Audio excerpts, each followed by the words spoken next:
welcome to this week's vlog.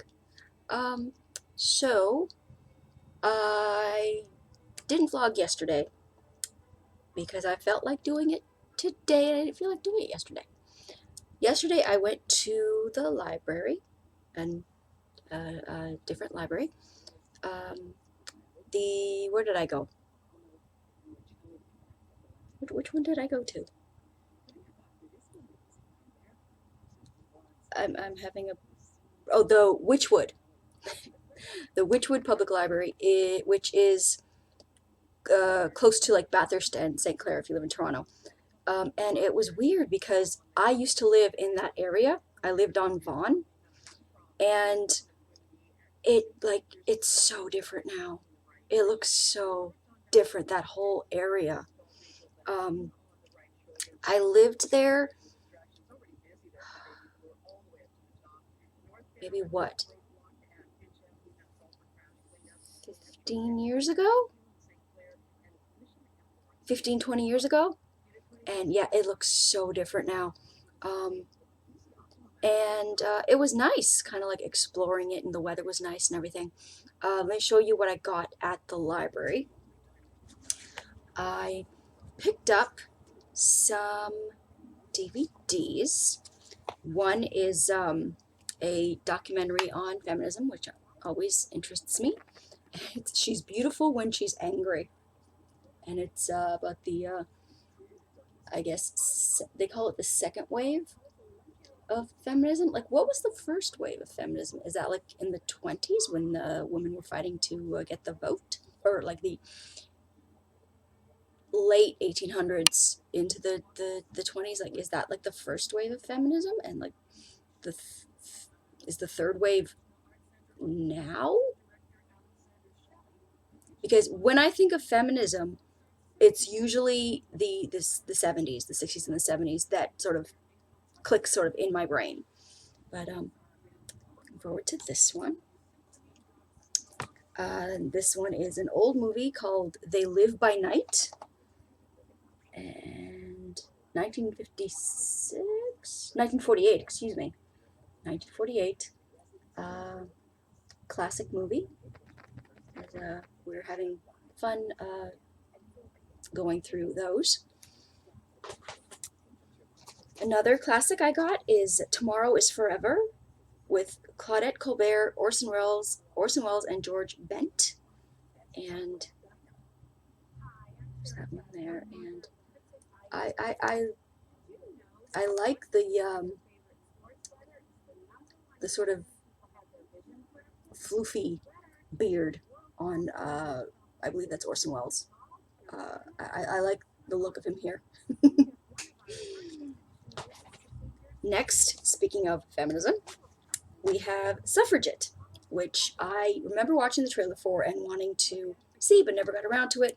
And it's with Carey Mulligan, Helena Bonham Carter, who I have been told that I look like. I leave that to you. I've gotten Helena Bonham Carter. I've gotten Keira Knightley. I've gotten Georgie from General Hospital, who the character has passed away, and Rachel Miner from Supernatural. Meg, the second Meg. So yeah. This is with Carey Mulligan, Helen Bonham Carter, and excuse me, Meryl Streep. So definitely looking forward to that one.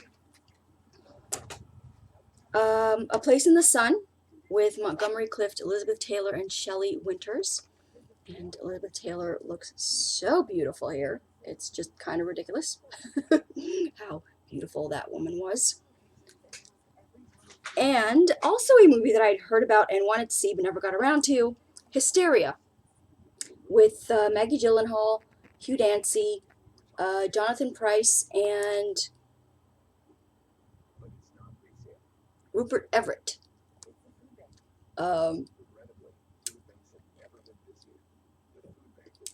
Basically, the invention, I guess, of the vibrator, I guess, is Mhm. So there's that. So that's what I got at the library. And I was sort of exploring that kind of area, kind of like exploring where I used to live, kind of thing, that area. And there was a thrift store there. So we went inside and I restrained myself to one book, but kind of that was the only, their selection there wasn't great. So I got Charlotte Vale Allen's Painted Lives. Now, if you remember, the last Charlotte Vale Allen book that we read was Night Magic, which totally went off the rails. that yeah, that book took some turns and not great ones. We DNF'd that book. We didn't really like that book. But I wanted to give her sort of another try because she writes sort of the books that I like. I like the book types that I like, the sort of like epic saga family secrets stuff, like the soapier the better. Not Night Magic kind of crazy sauce, which was just wrong in many levels. But we're gonna give her another shot. So that's what I did yesterday, and it was, if I had to pick, I sort of enjoyed yesterday more than I enjoyed today. Because today I went, because the weather was going to be a little cooler, so it was, if the weather was nicer, I would have gone and like maybe explored another like free little library, but it was cooler than yesterday. So I thought, let's go explore some more of the path, that sort of underground subway shopping stretch that goes through like all the subway stations. And I decided to go and sort of explore some more of that. The only reason that I didn't enjoy it too much was it was way too busy. There was way too many people around, and I don't like that. So it wasn't sort of as enjoyable or like as the first bit of the path that I explored a few months ago. So, but like I saw some, more shops and stuff, and just, yeah. So then I decided that uh, part of the path that I was exploring, one of the stations led into the Eaton Center. So, and what's in the Eaton Center? Indigo is in the Eaton Center. So we answered the call and went into Indigo and did some damage. So let me show you. But I'll save the justifications for after. There was a 3 for 10 deal going. So I got that. I told myself that I was going to get one book and one classic, which is sort of what I tried to restrain myself to, but that did not happen. I saw that they were having a 3 for 10 deal. So I thought I could do that, even though I keep telling myself it's not about the money. You can buy the books, you just don't have space for the books. But first one was The Fifth Letter by Nicola Moriarty. And the second one is The Verdun Affair by Nick Dybeck, which is a set in 1921. And the third is why I broke my one book rule, because this one was part of the 3 for 10. But I kept debating whether I was going to get it or not, because I'm not sure if I already have it. And it is Karen White's The Beech Trees. I'm not sure if I already have this, but I didn't want to not get it in case I didn't have it because it was part of a deal. So if I didn't have it and then I wanted to get it, what if the deal wasn't happening anymore? See? Justifications. We have them. And it's Karen White. And she's, remember the resolution that we made that I've broken gazillion times already? The exception was going to be Karen White, Karen Morton, and I forgot what the other one was. Maybe Paulina Simons? But yeah, so those are the three. And I wanted to get a classic.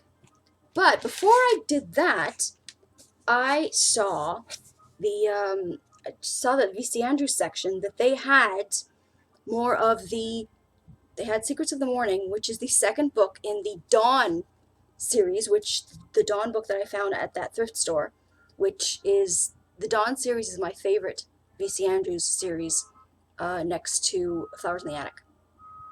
Dawn is my second favorite. Heaven is my third. So they had the second book. I don't like this cover. I like the old covers with the little cutout circle and the heroine's face, and then you open it and it's her creepy family all around her. So I don't like this cover, but the Dawn series is not hard to find. It is hard to find, but I'm guessing since they're putting out these like new cover editions, maybe it's easier to find that way. But I mean, the originals are harder to find. So so we did that. And then for my classic, I keep looking at George Eliot's Middlemarch because it seems like up my alley, like a family saga, like a whole bunch of like characters and stuff. And it was there. But I was also like, let me see if there's another Elizabeth Gaskell that I don't have. And there was. And it's the North and South by Elizabeth Gaskell. Now, North and South is always usually when they refer to the North and South miniseries, they mean this one. When I refer to the North and South miniseries, I mean the Patrick Swayze one in the 80s with the Civil War. This one is North and South that's set in England. And you know that I love Elizabeth Gaskell. I love her writing. So this one was there, so I thought I would grab it. So that's my classic. So that's what we did. That's the damage that we did today and yesterday. Yesterday I watched Out of the Past with Robert Mitchum and Jane Greer. And let me just tell you, this picture does not do her justice. Jane Greer was one of the most beautiful women I have ever seen in a black and white movie. Like, she is like Ingrid Bergman, Grace Kelly level of freaking gorgeous. Like, I was like stunned by how beautiful she was. But yeah, I really enjoyed this movie. The ending, though, was hella depressing. What a sad ending. I was not happy with that ending. So, be ye warned. But this is one of those like film noir type movies, so yeah. So that's what I watched yesterday. Today, I don't know if I'm going to watch anything, but I am going to edit my last week's vlog video because I didn't get to do it last week because I was like busy with other stuff. And yeah, so I didn't get to do that, and so I'm going to edit it and hopefully get that up soon. So that's what I'm doing today. Tomorrow is going to be my stay-at-home and film day. because the weather's supposed to be nice, but I think it's supposed to rain. Um, so I'm going to record my reaction for Lost Season 4, Episode 4. So that's what I'm doing tomorrow. Um, I'm also editing, Good Women, my current work in progress. I have decided that I'm going to do a thing where on my author website, there's going to be a section with first chapter previews of all of my books. Not the short stories, because they're short stories, but for all of my novels, there's going to be a first chapter preview uh, for both books that I currently have out and books that are coming out, like Wanted, my historical romance that is coming out in the next few weeks, I hope. We're still working on the cover. So the first chapter for that is currently up on my website right now. The link will be in the description. Um, so if you want to sort of get a little sneak peek of that, and eventually I will have all the first chapters for all my novels up there, sort of like little previews for you guys to check out. So that's sort of what's going on right now. I'm going to be making my lunch, probably pasta, and going to be editing my vlog, and then recording my reaction for Lost tomorrow. And hopefully, like in between that, doing some more editing on Good Women. I don't feel too bad right now, but for the past day or so, I've kind of been a little bit under the weather, just like a little hint of a just like a little bit of like an achy sort of cold kind of feeling, a little bit sniffly, not too bad. And like I've been fighting it with Advil cold and sinus, and that seems to be helping a lot. So I'm hoping that I can head it off and kill it before it gets any worse. Yeah, so that's sort of the plan, and I think that's gonna be. Oh, my reading updates. Hello. So this side of paradise, F. Scott Fitzgerald. I've just passed a little smidge of the halfway mark. Just past that, and I'm enjoying it.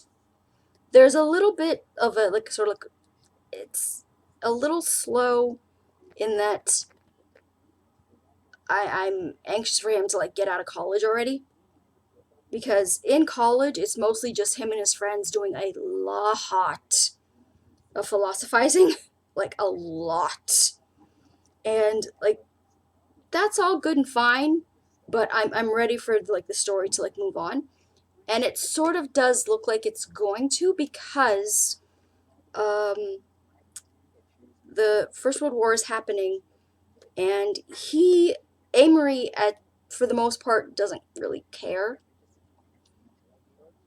But he's decided that he's going to sign up, I think, for the Air Force. I think he's going. I think he's going. So I'm looking forward to sort of that and sort of like moving the story kind of along. Um, I did want to remark on what I think is my favorite line in this book so far. I had to mark it. It's when he's talking about Isabel, who was, I think, one of his first like actual like real like serious girlfriends, and I liked Isabel, and she broke up with him, I think, because of his, like, she calls him on his bullshit, on his vanity and his egoism and his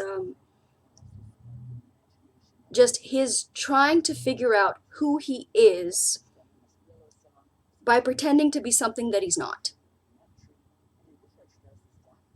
or pretending that he's something that he sort of aspires to be. And he doesn't kind of know who he is. He knows who he wants to be. And Isabel is just sort of like, yeah, I don't want that guy. I don't want the guy that you are trying to be. That's how I read her. But and sort of she has her own sort of shields and sort of person that she's kind of trying to be too. But I think she has a better grasp of who she is, and it's more sort of who she has to be to sort of make her way through this society that they are living in, and the group of people that they surround themselves with. I think she has a better grasp of who she is and sort of wears this mask because she has to. Whereas Amory kind of feels like he doesn't know who he is, and so he's trying on all these different kind of masks to see which one fits best to who he thinks he wants to be. And there's a line in here that, for me, is my favorite line of the book thus far. And Amory is talking about Isabel. And he's talking about the mask that she wears. And how it sort of keeps him, even though like he's doing the same thing, he doesn't want her to do it. But yet he understands why she does it. But he wants her to be sort of more vulnerable and genuine with him, while he's not doing the same with her. So, my favorite line in this book so far: he waited for the masks to drop off, but at the same time, he did not question her right to wear it. I love that line. Absolutely love that line. It just got me in, like, it just hit me in such a way that I can't explain it, and I just love that line so much. So at this point, he and Isabel are broken up, and I don't know, like, I kind of hope that they get back together, because I think, like, maybe once they're grown, that they'll be able to, like, be together, like, genuinely as their genuine selves. But I don't know, because the 20s was a time, y'all. Everything that I've read and watched, like, the 20s was a time. And not to say that it's any better now with, like, social media and, like, the masks that you wear and you present to the world via social media. But yeah, I can see the parallels. But I don't know. Right now I like Isabel, and I really hope that they end up together. So, really enjoying it so far. Past the halfway mark. He's going off to join the Air Force. With Shayna, by Kathleen E. Woodowis. I'm not halfway through it yet. This is my workbook, so I read it during, like, breaks and on my commute during work to work. Shayna has now learned that her not so dead hubby Rourke is not so dead. And not only is he not so dead, but he is now working on her father's land. He, in his like travel from kind of boss to boss, he has ended up working on her father's plantation, I guess, as it were, um, because he's a very good sort of engineer, and he has like all these amazing ideas of how to make the how to help the land, and how to like make things work better, and how to save the landowners money and with like more efficient um, things on the plantation. And so Shayna's father ends up buying him. And so now he's working there. And surprise! When she sees him, she is like terrified, angry, happy, all at the same time. And he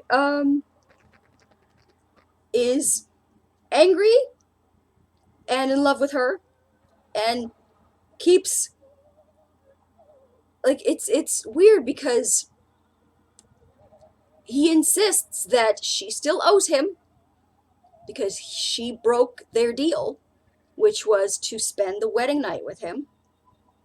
And so he's kind of taunting her about it. And she's at the point right now where, but they, like,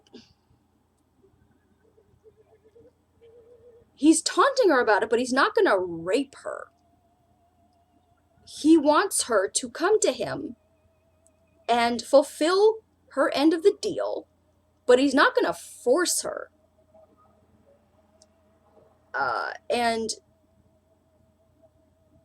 like there's just this wonderful sort of push pull between them because they have these like nice moments,